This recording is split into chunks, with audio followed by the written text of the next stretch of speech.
All's quiet in South Carolina. The flags and battle songs of the Confederacy are fading memories. The August sun beats down on a hot and quiet land. The tobacco's gone to market. Now the cotton. But as August slides into September, the Carolina countryside stirs to old memories.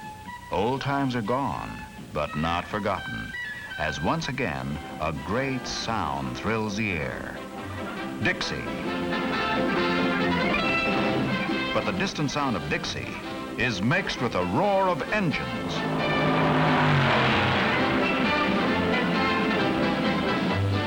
At Darlington, South Carolina, they've cleared a cotton field.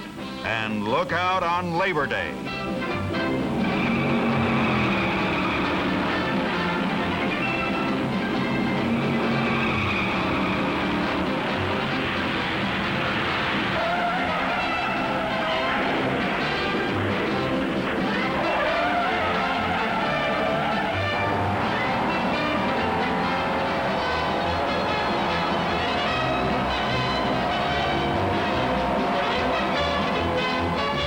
The fastest stock cars in America move to the starting line for the Southern 500, the biggest race of the year for stock passenger automobiles. 61 cars are ready to battle for the largest purse ever offered in stock car auto racing. 70,000 fans from 48 states fill the grandstand and pack the infield for what promises to be the fastest 500 miles ever run by stock cars.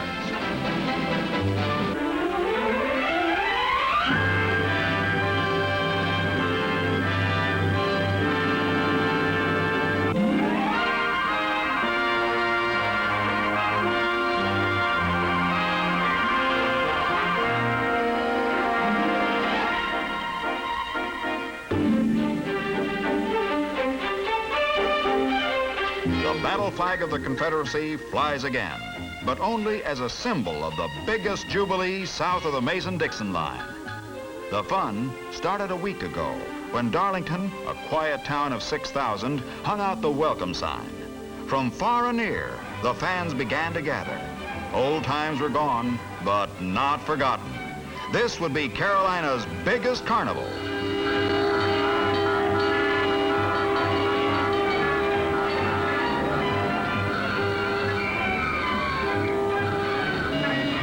The Old South and some of the New South, too, ready for a big parade.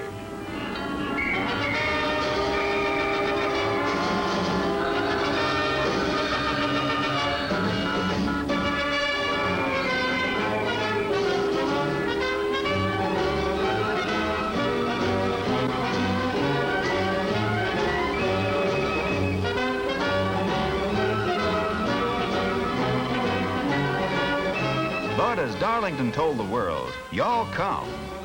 Out at the track, the word was go, go, go.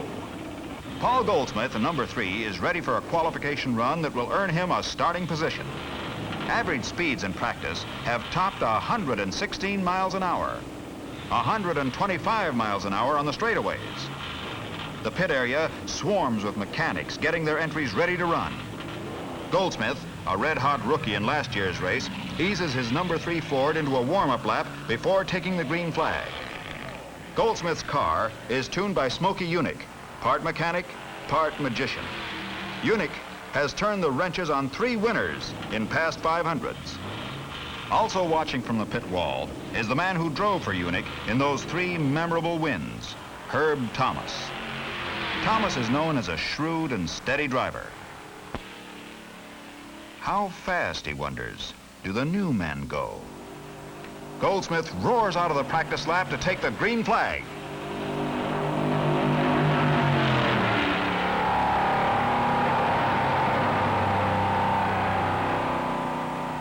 He's fast, smooth, and heading for the checkered flag in near record time. 119 miles an hour. Man, that boy can really travel. Herb Thomas's best speed in his best years was 5 miles an hour slower. His trigger-quick responses and the mechanical perfection of Unique's cars gave Thomas the edge in past years. Now, can he still run with the hard-charging younger men? Men like Curtis Turner, whose car is also prepared by Smokey Unique. Turner won this race last year, setting a new record for 500 miles. The team of Unique, Turner and Goldsmith is the team to beat, and 59 cars are here to try to do it. But first, all cars must be inspected by officials of NASCAR, National Association for Stock Cars. Every engine is taken apart by inspectors, and after approval, engines and running gear are sealed to prevent tampering. Any modification must be done within the rules set down by the association. The only thing you can't measure is the bravery of the drivers.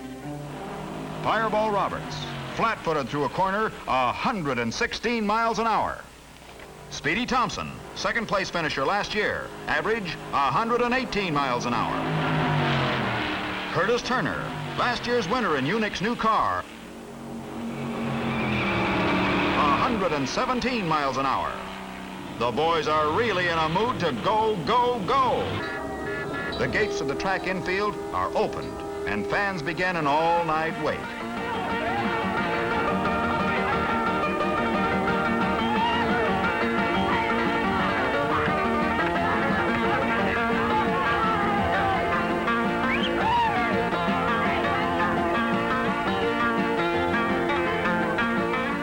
Music, movies, and free hominy grits for breakfast when the sun comes up. Y'all come.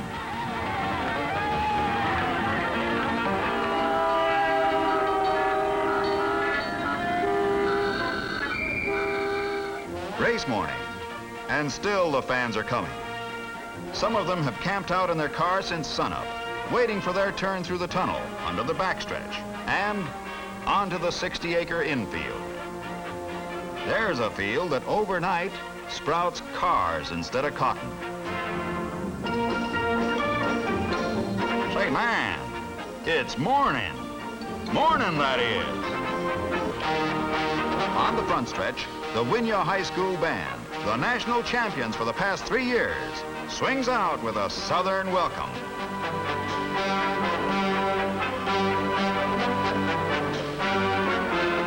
The cars are moving to the starting line. At the pole position, inside front row, Cotton Owens in a Pontiac. His qualification speed, 117 1/2 miles an hour. Next to him is Bobby Meyer's Oldsmobile, 117 miles an hour. On the outside, Curtis Turner in a Ford. Turner is last year's winner. Goldsmith is right behind Turner in the second row. They're ready and waiting. The pace lap begins. All cars will go once around the 1 3/8 track in parade formation. Then come past the starting line at better than 110 miles an hour. This race is a once-a-year classic, the World Series of stock car auto racing. They're moving into the first turn of this high-banked asphalt track, one of the most modern in the nation. Stock car racing has changed the American automobile almost beyond recognition in the past few years. In 1950, top qualifying speed for this race was only 82 miles an hour, set by Curtis Turner. Now, 6 years later, they are 35 miles an hour faster. And testing on the track has added ruggedness, safety, and handling ability to the American stock passenger automobile. Out of the second turn, into the backstretch, and picking up speed as they go. Because of the number of cars entered, half the pits are placed along the backstretch. The fans in the backstretch grandstands are on their feet. The tricky third turn, and wheeling toward the start. This race, and others like it, have become the nation's greatest testing ground for automobiles, lubricants, and accessories. 500 miles of performance lie ahead. A year's wear and tear on parts and accessories packed into a single afternoon. Into the fourth turn, and heading for the front stretch. Here they come.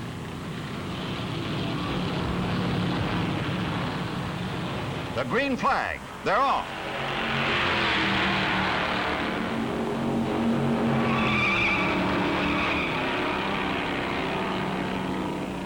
Owens grabs the lead. Turner and Myers battle for second.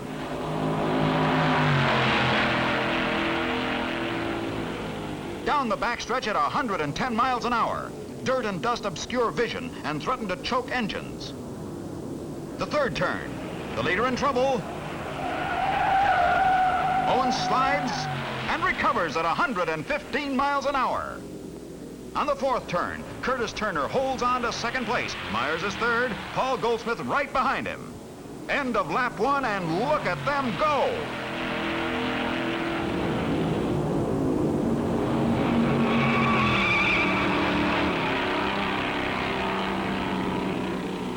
Owens trying to move away from Turner, Myers, and Goldsmith as they turn corners at 116 miles an hour. Goldsmith in fourth position closes in behind Myers.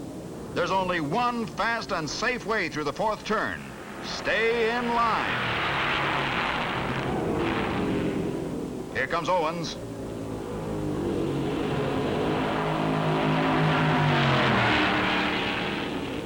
And Goldsmith moves, blasting his way to third place.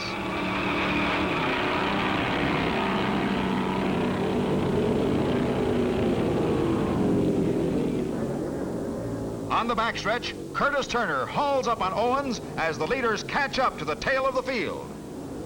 Here's Turner's challenge.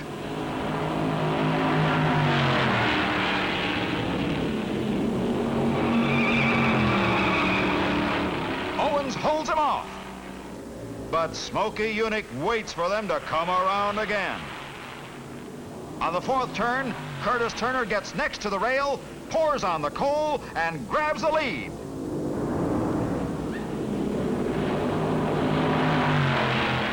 Goldsmith, his teammate, lead-foots it after him. Turner in the lead. And Goldsmith second.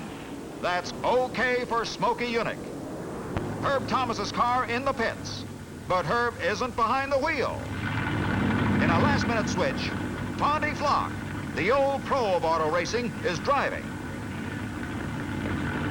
That car isn't handling right for Fonty. He's forced to change a wheel after less than 20 miles of high-speed running. Turner is in command, with Goldsmith tearing up the record books right behind him.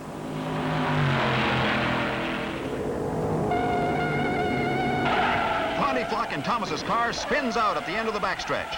He's broadside to the oncoming traffic, bearing down on him at 115 miles an hour. The leaders are coming around at top speed. Look out!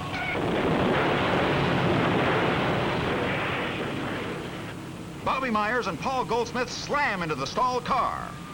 The cars are thrown 200 feet by the impact. Myers' car flips 3 times. The field is slowed as the 3 injured drivers are removed from the wrecks. Paul Goldsmith is on his feet, stunned but able to walk. Let's hear how the wreck looked to him. Coming down the back stretch, I was following Billy, probably about 1 car length behind him, and his windshield was a little bit fogged up, and I couldn't see through the car to see ahead. And when I moved towards the outside rail, then I could see past the right side of his car, and I thought I seen a car on the groove. Just about that time, why, Billy's car just disappeared. I didn't even see where it went. It just like an explosion, and there was no time to avoid hitting it. Because when I hit it, why, the back end come up over, and then I went up in the air. I don't know how high, but I came down, and then it rolled over on the top, and rolled over once, and back onto its wheels. On the front stretch, the cars are lined up for a restart after the track is cleared. A parade lap begins. Before the red flag stopped the race, Owens in number 6 took back the lead from Curtis Turner's number 31. Smokey Yunick waits in his pit for the parade lap to end.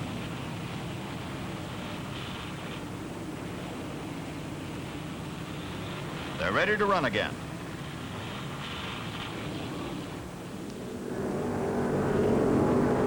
As the green flag drops, Owens heads for the pit.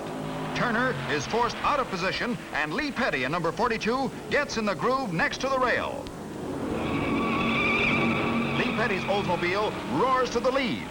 Speedy Thompson Chevrolet slips into second on the outside. Petty in number 42, full throttle. Thompson in number 46 is closing in. Where's Turner?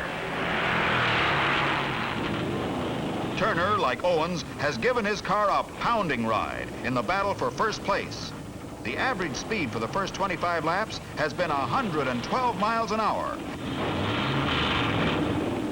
In less than a minute, a wheel is changed and the gas tank is filled. Then Smokey sends him on his way. Goldsmith's wrecked car is out of the race, and this puts it squarely up to Turner. He roars back into fifth position. Car number 22, Fireball Roberts, begins to move. In 40 laps, Roberts has moved from 17th position to challenge the leaders.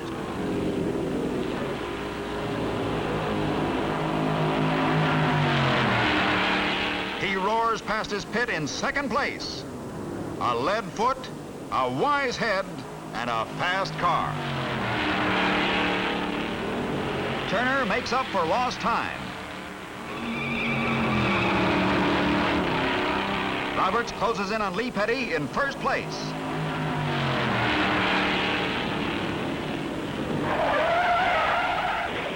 Roberts runs into trouble. A car out of control, and Roberts smashes into him. Fireball keeps control of his car and limps to the pits. But this car is in no shape to race. Fireball Roberts is out of the running after a beautiful battle for first place. Curtis Turner is now second, moving up fast on Lee Petty. In third place, Speedy Thompson in number 46 is running into trouble.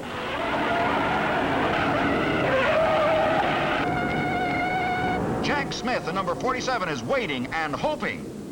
The field is slowed by the yellow caution flag, and there's barely enough room above and below him for other cars. Thompson, battered but still running, heads for his pit and a mechanical check. Thompson has paced himself for 100 laps, running among the first 5 since the race was restarted. He's back in the race in third place, behind Petty and Turner, who are in a furious battle for the lead. Look out! There's only room for one fast car in the third turn. Turner is in real trouble.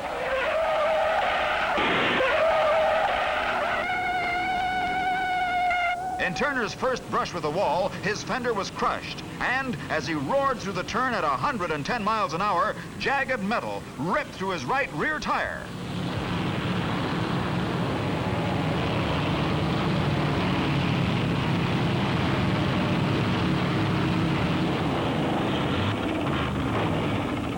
It looks like Turner is out of the race. The head-on collision with the guardrail smashed the radiator and smashed Smokey Unick's last hope for victory. Turner walks away. Unick makes his decision. He'll make it run again.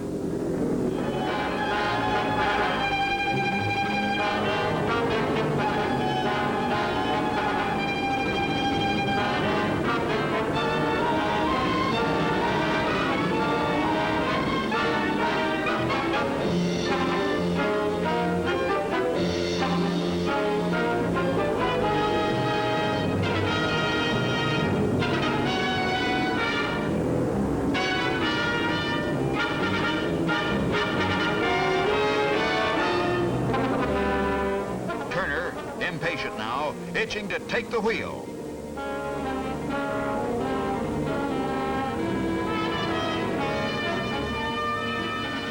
In 10 minutes, Unick does a day's work. 15 laps behind the leaders, Turner is going to show the fans how a champion runs.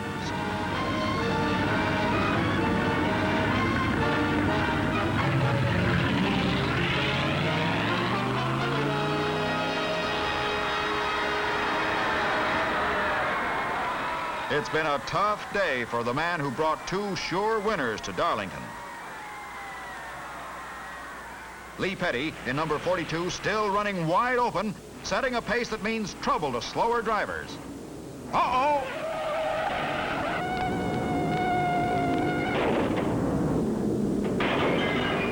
Brownie King is trapped in the wreck.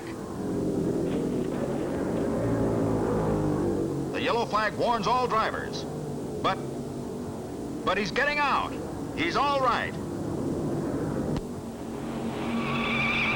With a clear track, Lee Petty opens the throttle.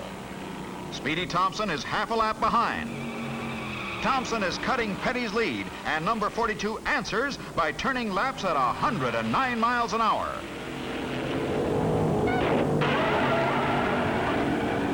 Petty's right front wheel collapses as he roars into the corner.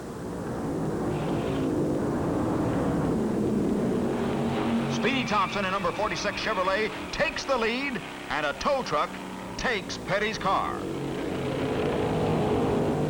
Lee Petty takes a long walk home. But Curtis Turner, bent and battered, keeps pounding out the laps. With only a few laps to go, Thompson is setting records of his own. He edges his Chevrolet over the 97-mile-an-hour average, including slow laps run under the caution flag. Bud Moore, Thompson's mechanic, watches as Thompson pounds out the miles. Only 20 cars are still running.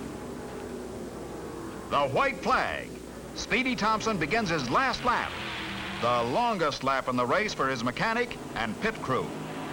Moving down the backstretch for the last time, his average speed now 100 miles an hour for 500 miles. The checkered flag. Speedy Thompson in number 46 Chevrolet sets a new record in winning the Southern 500. Cotton Owens, pole position winner, takes second place, 3 laps behind Speedy. Here he is, the man who took only 5 hours to run 500 miles. The toughest 500 miles in American stock car racing.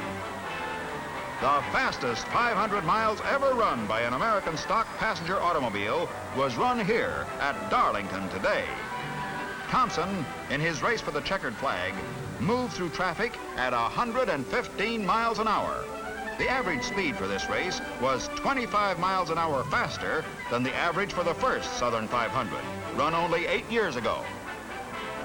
Thompson's purse today was almost $14,000, the largest slice of the largest purse ever offered in stock car racing. Speedy had been racing for 11 years before he came home first in the big one. He competed in 6 Southern 500s before he could turn the trick. The winner's reward, a kiss from Miss Southern 500. This has been a great day for auto racing and a great day for the South.